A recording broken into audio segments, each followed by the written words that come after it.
I want to take you all today with me on a little trip here. A little bit of history. A little bit of history of this place. On 1753, Governor Dinwiddie appoints 20-year-old George Washington, whose brother, Lawrence Washington, was British military and colonial. You see, there was a little bit of problem at the time. If you were with a certain colony, any of them, in fact, you were not treated the same way as if you were with the regular British troops. So an ambitious young Washington wants to make a name for himself. He wants to get in the British military. There is no America at this time. There is nothing of that sort. There is simply just colonies. So at that time, this was the wild woods of Pennsylvania. And 1753 sends Washington to meet with the French as an emissary, and says he wants them out of the Ohio Valley. They politely decline. A town near Murderingville, Washington's almost killed. Gist, which is his cousin, is with him. Makes a raft. It's in the middle of winter. They cross it, the river, Pittsburgh, would later become Pittsburgh, and they go back, give their message. So that was that year. And as it states here, on May 28th, 1754, exactly 270 years, 2 months and 23 days ago, Lieutenant Colonel George Washington, in command of a company of Virginia militia, 40 in number, with 12 Indians with them, were assisted by Half-King Tennecarrison and a company of Indians, surprised, killed, and wounded, captured the entire engaged French fort under the command of Ensign Huon, or as you could call him in English, Joseph, de Jumonville, hidden below ledge, known as Washington's Rocks. This obscure skirmish started the French and Indian War, because later, at the place where I'm taking you, Washington went to Fort Necessity. And when he was defeated there, or rather surrendered, he decided that he had nobody left to really negotiate. Most of his men that spoke English were French, were wounded, so he had to go through one translation to another, and he signed a paper saying that he murdered Jumonville. He obviously didn't mean it, or if he did, we'll see exactly what might have happened here. Rock outcropping is right below me. I will take you to the place where Washington came up on. So Tennecarrison told Washington to come this way. It wasn't paved then. And to come here and to these French spies were down here. Tennecarrison had his own political ambitions. He knew Washington was young and naive, and he decided that he was going to play the French against the British. Get into Jumonville, I want to take a look at this 3D model I did. It's a scan of it to show you it from above, show you it from looking down, George Washington's angle at that time. I'm going to go through it. I'm going to go into the battlefield. Let's give us a bird's eye view of just how that rock face looks.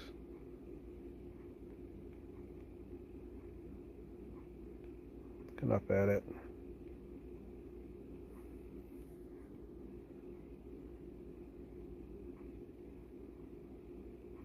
Look at that skirmish that day.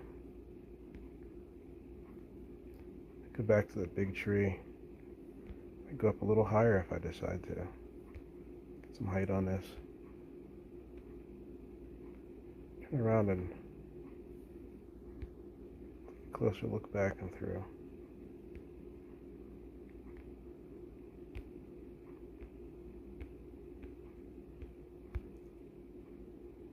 Pretty amazing. Now, whether they were spies or diplomats, the French will never know. Because this rock outcropping is the spot where a war started, cost the lives of millions around the world. In England and other places, in Europe, a 7 Years' War. I'm standing directly at the spot, this big oak, where Washington stood when he came upon the French troops. He came over the hill, knowing Lieutenant Harrison was going to come up and flank them up this side. Okay.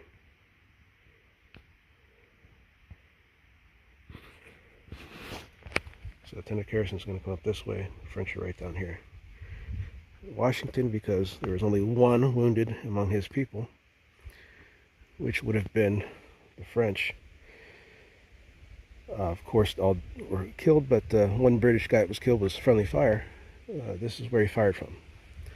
So this is we're in this range, the exact spot where the French were hiding. So if I take a shot right here and I see the French down here in these rocks, I know that I have some cover right here. It's early in the morning. Young George Washington comes up along here with all of his troops. He stands on this very rock. Sees the French camping right in here, which is a great spot to camp. You think about it, it's got cover. It's got a lot of big trees that would have been around here at the time. And he's going to come with his men. He's going to fire probably his first shot right here. The battle's going to take about 15 minutes. He's going to come up around, flank them this way, and the majority of his troops coming down along here. Lieutenant Harrison and his men, when the French retreat, go that way, capture them right there. And the actual moment right here is where Jumonville was killed. At this point, as I said, Washington's a young man. He's in his 20s. He doesn't realize what's going on between truly the French and the British. He just wants a position. He's ambitious. He's naive. He's never been in battle before. And he's leading these Virginia troops down this hill, and they're firing right from this position right here.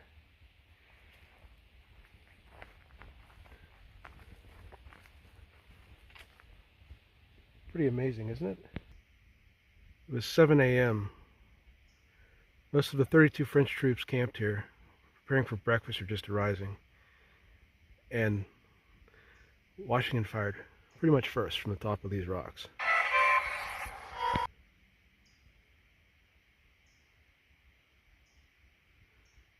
A volley was echoed by Captain Adam Stevens. And the French surrendered. But of course, the native people under Lieutenant Harrison that came up from that direction, which is the lower part of that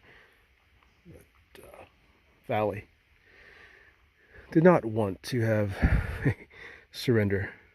He knew that if peace was settled that way, that his idea of meeting with the French a few months earlier up in Prescow, he asked the French to leave, that they said no. So he knew that it would be a problem. So he said to Jumonville, Lieutenant Harrison did, he took his war club and he said something to him, "Father, is your day to die," or something like that. And he killed him right on the spot with a war club, bashed in his head, and Washington was in shock. Washington's in shock because he's always known that there's war, he's always known there's battles, he's always heard about them.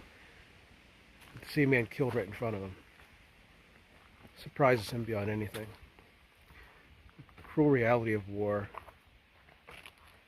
and the different culture clash of the British, the French, and the Native Americans was very much something that he had to now deal with. Native Americans are fighting for their land. They're fighting for this land, and they wanted the French out, and they didn't want the British there. This tree, this mighty oak, was probably there at the time. I wouldn't be surprised. This little rock outcropping that would have very little meaning to very many people is actually the spot where the 7 Years' War started. His first shots, his first lives taken, and his deaths. And